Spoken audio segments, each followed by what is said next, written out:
algo breve, algo sencillo.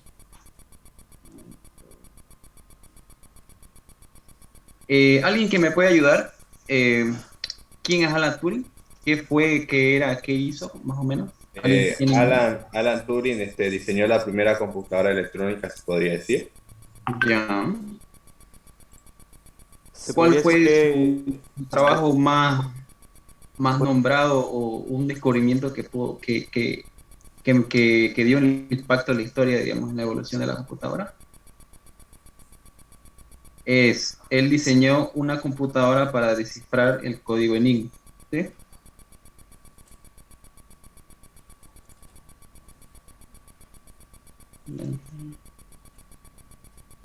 Bien.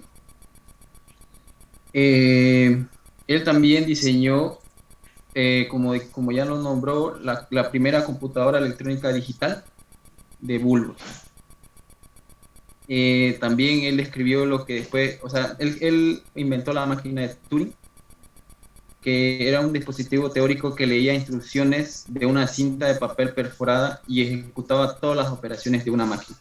O sea, prácticamente él ya miraba una computadora en ese tiempo, ya se imaginaba todo lo que podría realizar, problemas matemáticos y todo. Él ya se imaginaba. Siguiendo avanzando, un momento, hablamos sobre las.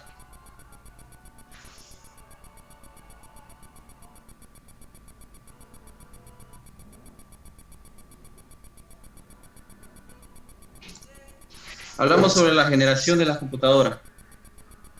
Eh, Hablamos la primera, la segunda, la tercera, cuarta, quinta, sexta generación. Vamos a ir recorriendo paso por paso ya otra vez. Hablamos sobre la primera generación.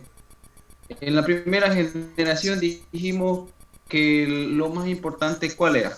¿Qué era lo que se utilizaba en ese tiempo? Lo Los más tubos al vacío. significativo. Tubos al Tubos al vacío. vacío. todo lo Con hacía. eso pudieron crear la primera computadora comercial, ¿no? Se Pero llamaba. uno de los problemas más grandes que tenían era que era muy lento al procesar los problemas Claro. matemáticos, Y generaban, se sobrecalentaba. consumían mucha energía, por lo que se Sí. sobrecalentaban y necesitaban de un gran espacio. Y aire Eh, acondicionado para que no se calentara sobre claro, aquí. por los motivos que utilizaban varios tubos al vacío, y esos tubos al vacío eran muy grandes que prácticamente, como dice, ocupaba todo un cuarto, ¿no?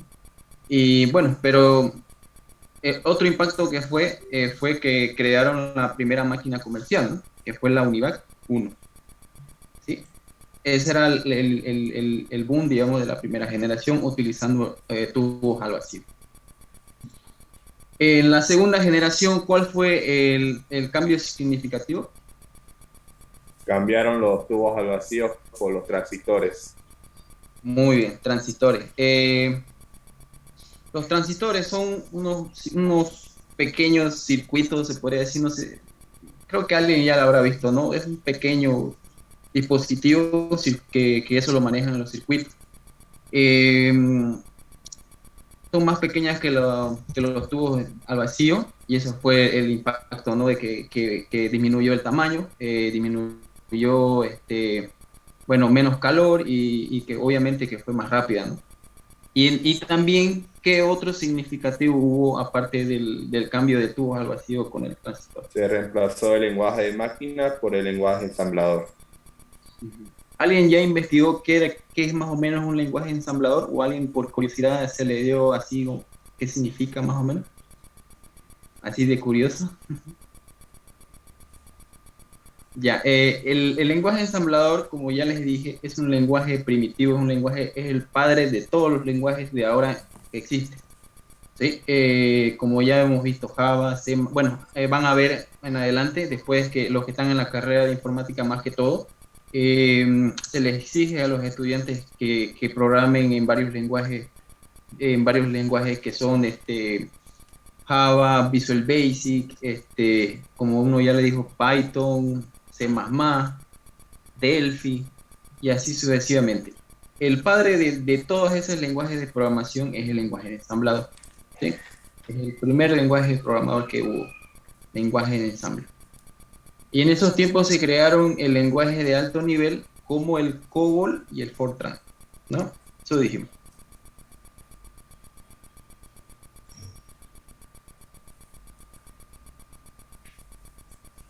Hablamos de los transistores, el cambio de los tubos al vacío por transistores, ¿no?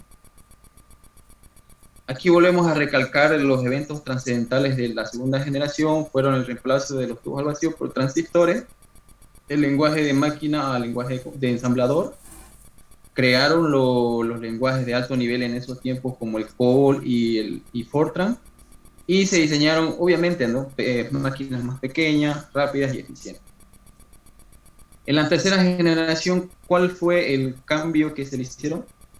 El uso de circuitos circuitos integrados. los chips de silicio. Los chips de silicio. Los circuitos integrados son no sé si han visto este tipo de placas, pero son chiquitas, ¿no? Entonces son tipo esto, prácticamente eso. Son como una cucaracha prácticamente se ve, pero son chiquititas, ¿no? Y dependiendo del trabajo que hace, lo hacen un poquito más grande o más pequeña, ¿no? Y a través de eso lograron también que sea más pequeña la máquina, más eficiente, menos caliente. Y bueno, eso pasó. Además, IBM colocó una unidad de disquete en ese tiempo, que era innovador también.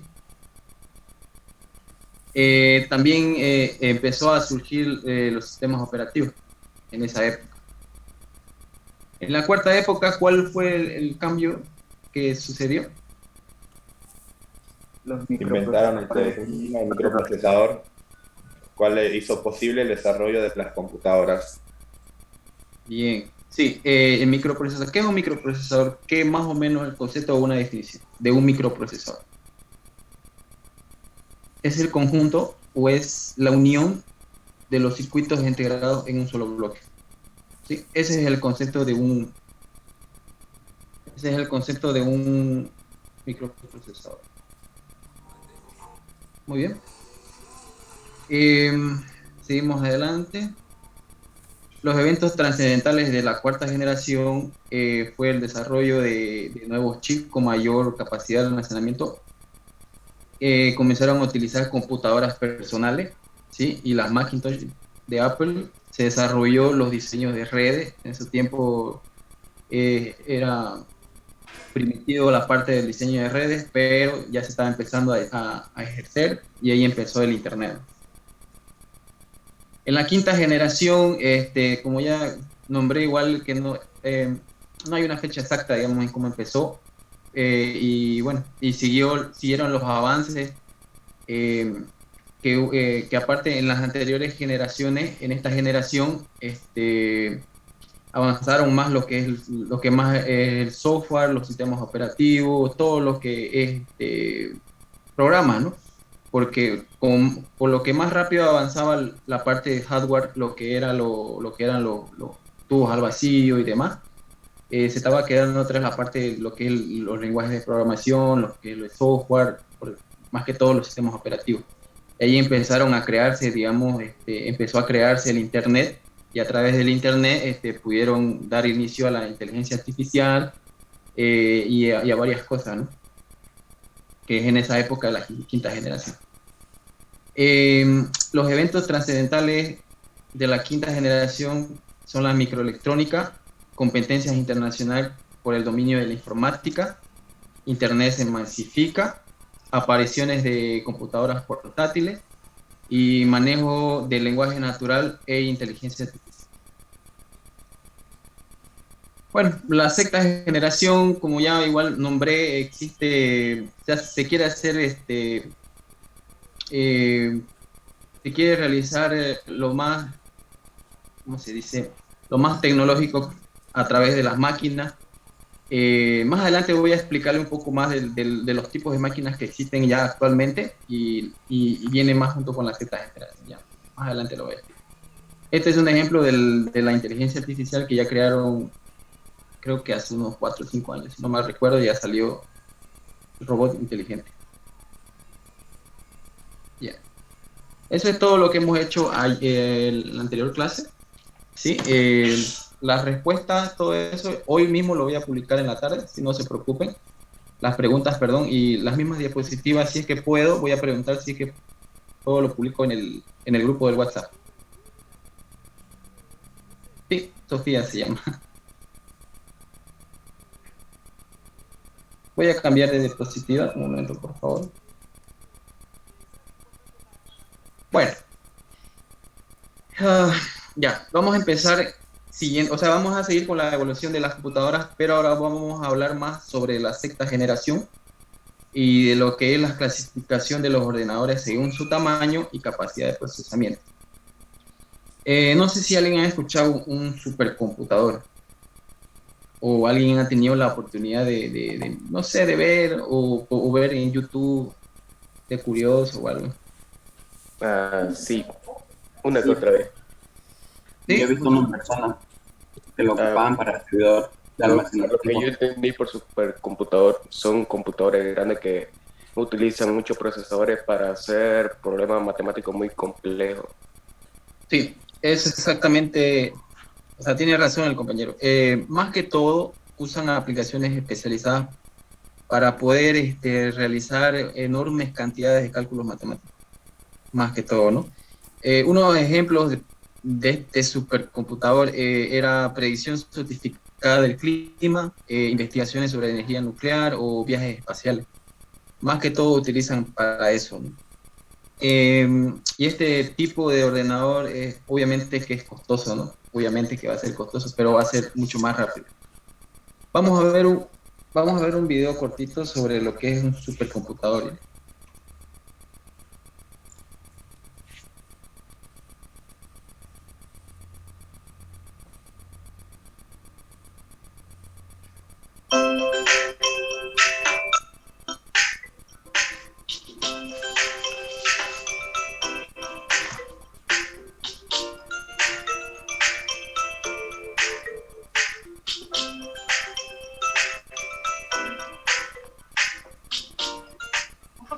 Son miles de ordenadores que trabajan juntos. Es un ordenador muy rápido que puede hacer muchas operaciones, sumas, restas, multiplicaciones y divisiones en un solo segundo. El superordenador más potente que existe hoy calcula en un solo segundo lo que a todos los seres humanos nos costaría hacer calculando juntos más de 300 días.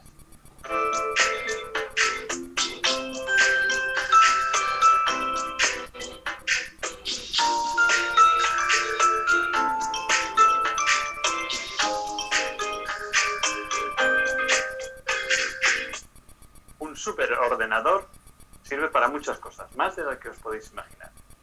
Es una máquina capaz de procesar y calcular millones y millones de datos y almacenarlos. ¿Para qué sirve esto? Por ejemplo, sirve para simular la realidad. Un ejemplo, antes de montarte en un cohete tienes que saber cómo funciona. Pero no vamos a andar tirando cohetes para enseñar a las personas. Con lo cual tenemos una máquina en donde hay un ordenador que calcula qué es lo que pasaría si tú apretaras tal botón, si dieras a tal palanca, y entonces, bueno, pues tú aprendes qué de cada palanca es la que tienes que aprender en cada momento. Esto sería simular la realidad. Con un superordenador podemos ir mucho más allá todavía. Podemos simular cómo se comporta el motor del cohete, por ejemplo, y cuál es la resistencia por fuera.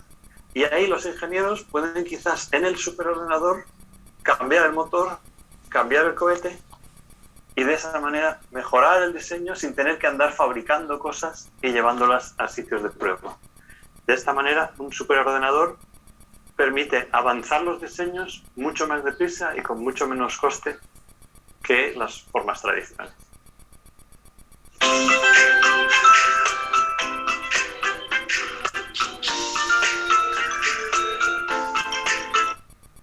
Bueno, ya escucharon, ¿no? Cómo funciona el supercomputador, ¿no? Ahora, hablemos de MindFrame. ¿Alguien más o menos ha escuchado qué significa MindFrame? Bueno, no lean la parte, ¿no? de la entre paréntesis, pero ¿alguien ha escuchado algo significativo sobre eso o más o menos conocen?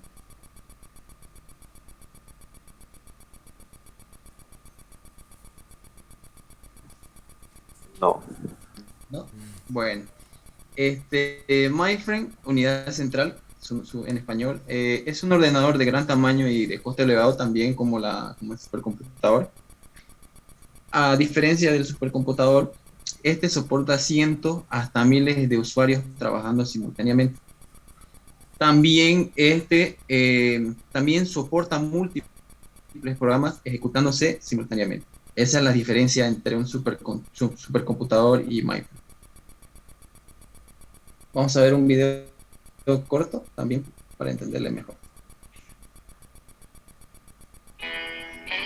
Bienvenidos a The QB Testing Channel, your software testing channel, sharing the IT knowledge.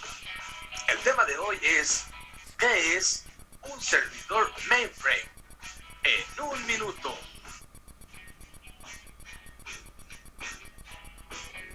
Un servidor mainframe es una computadora de alto rendimiento, usada para procesamiento de datos y ejecución de tareas a gran escala, y que requiere mayor seguridad y desempeño que una computadora de mediana, pequeña escala te puede ofrecer.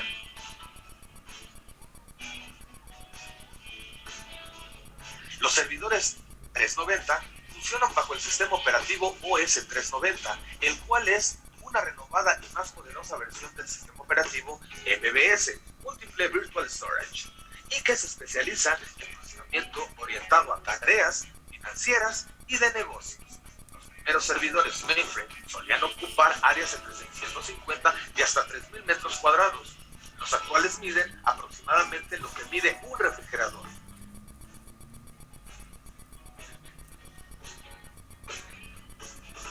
Las características de estos servidores es su velocidad de proceso, ya que ejecutan cientos de millones de instrucciones por segundo.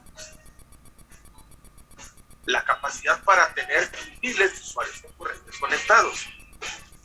El tamaño de espacio es relativamente grande, ya que requiere instalaciones especiales y con aire acondicionado. Su facilidad de uso, para ello se requiere ser especialista.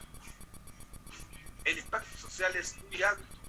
Aunque pasa inadvertido, la sociedad moderna no puede funcionar sin ellos. Bueno, como vimos, ¿qué es un ¿qué es Frame? Lo que pasa, MindFrame, perdón, lo que pasa es la diferencia dependiendo si el objetivo es ejecutar multiplicidad de programas simultáneos. Obviamente que MindFrame es perdón. Un momento, por favor.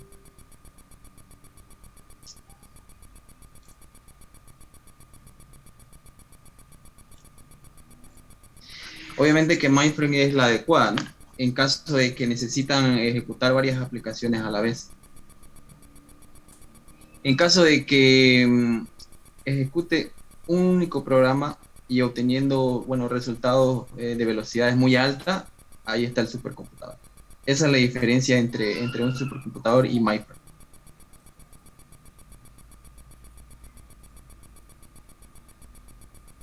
Seguimos hablando, minicomputador. Es un ordenador de tamaño y de costo medio. Soporta desde 4 hasta 200 usuarios trabajando simultáneamente. Bueno, este es un diseño antiguo, es pequeño, pero estaba simulando una máquina pequeña, ¿no? Y también soporta múltiples programas ejecutándose simultáneamente.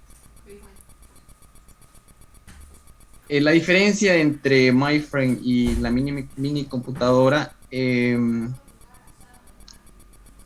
la última década las diferencias entre estos se han acortado y la distinción está definida más que todo por la estrategia comercial del fabricante. Prácticamente es similar, pero por el comercio del fabricante le hace la diferencia. La estación de trabajo. ¿Qué es una estación de trabajo? Son las máquinas de trabajo, pues, ¿no? Es un tipo especial de ordenador que se usa en aplicaciones de ingeniería, de CAD/CAM, que significa diseñar, fabricar con ayuda del computador, publishing, desarrollo de software y otras aplicaciones que requieren poder moderado de cómputo y alta capacidad gráfica. Estas están diseñadas para soportar un único usuario, pero generalmente generalmente se conectan en red. Ya hablamos ahora del computador personal. Es un ordenador pequeño de costo relativamente bajo, diseñado para hacer para un único usuario.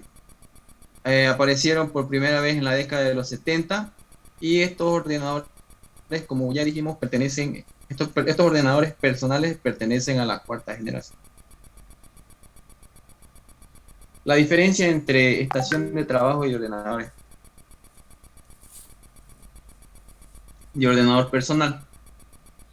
En esta estación de trabajo o workstation está enfocado, como su propio nombre indica, pues, ¿no?, a realizar trabajo o tareas exigentes, habitualmente asociadas al mundo profesional. Por la parte del ordenador personal, está más optimizado para tareas sencillas, lo que habitualmente necesitamos realizar un usuario de electrónica de consumo. Así como mi máquina personal, yo la utilizo solo para realizar investigaciones, tareas más o menos. Para un trabajo que supongamos un trabajador contable necesita utilizar programas que son pesados como el SAP, y necesita, no sé, digamos, su tarjeta gráfica con mayor capacidad, y obviamente que exigen tareas, ¿no?, más tareas. Esa es la diferencia entre una estación de trabajo y un ordenador personal. Ahora vamos a hablar un poco, digamos, de los conceptos básicos sobre por qué estudiar informática. Supongo que son varios que están aquí bueno, yo creo que la mayoría que van a estudiar informática. Los computadores, nos permiten salir más rápidamente de los supermercados, realizar operaciones bancarias las 24 horas del día, conocer el clima a través de los satélites y traernos con videojuegos. El Internet es una prueba palpable del impacto de las computadoras y de la informática en nuestra sociedad.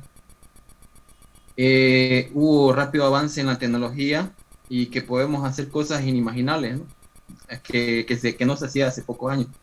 Yo recuerdo que cuando estaba en colegio, prácticamente no tenía acceso a nada, solo era por libros y demás. Ahora con la tecnología ya uno puede buscar por internet y ya lo consigue.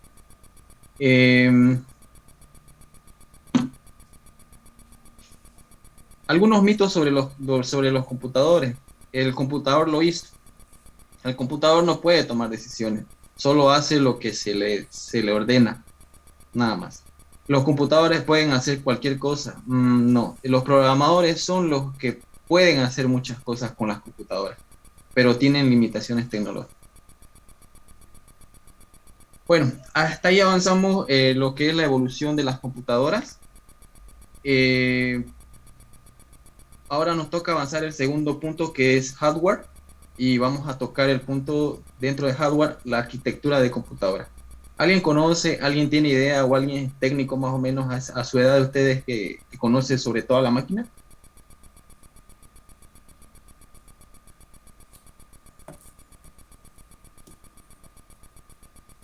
Alguien que responda, por favor, que diga yo. Para que no le cueste tanto entender, ¿no? Porque prácticamente la máquina, la computadora, es muy compleja. Tiene muchas cosas que uno tiene que saber, la parte de cómo funciona, ¿no? Como ser la placa madre, las memorias, dentro del CPU existen varias cosas. Ahorita lo vamos a explicar. Bueno, antes de todo esto, hay un personaje que me estaba pasando de largo, pero estaba esperando tocar este tema para poder nombrarlo. John von Neumann fue un físico matemático que nació el 28 de diciembre del año 1903 en Washington, Estados Unidos. Y él falleció el 8 de febrero de 1957, causa por cáncer. Como se dice, él a los 23 años estudió en la Universidad de Budapest, y se especializó hizo su doctorado, perdón, su especialidad en matemáticas. Él realizó contribuciones fundamentalmente en físicas cuánticas, análisis funcional, teoría de conjuntos, teoría de juego, ciencias en la computación, economía, análisis numérico, cibernética, y bueno, a él se le considera uno de los matemáticos más importantes del siglo XX.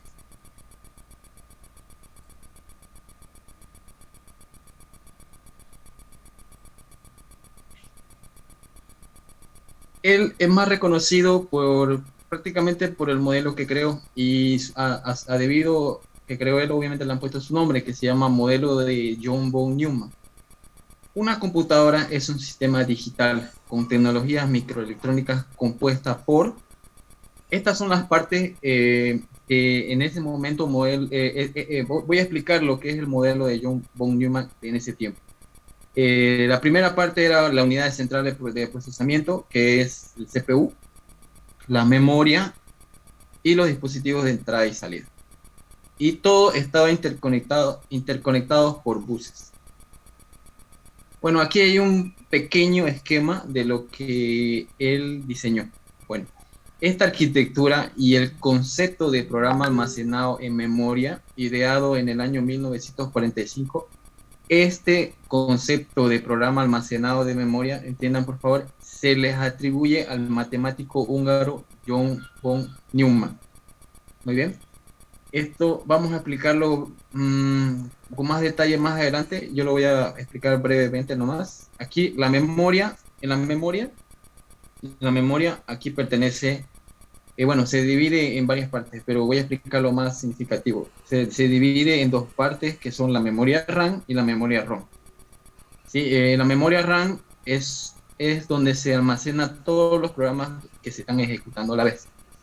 La memoria ROM es eso de lectura. Es algo que ya se guardó antes y solo lo lee, esa memoria ROM. Ese no se modifica nada. Hablamos sobre el bus del sistema. Bus del sistema, existen varios buses, pero más adelante lo voy a explicar con detalle. Hace la interconexión entre los tres puestos, entre lo que es la memoria, entre lo que es el dispositivo de entrada y salida y entre lo que es el CPU. Los dispositivos de entrada y salida. Los dispositivos es el hardware por el que se introducen los datos, como las instrucciones en el computador. Por ejemplo, se introduce el mouse, el teclado. Esos son ejemplos de entrada y de salida. Pueden ser las cámaras, pueden ser las impresoras, pueden ser equipos que son por fuera, ¿no? Ahora hablemos del CPU. El CPU está dividido en tres partes, que son la unidad de control, ALU, que es la unidad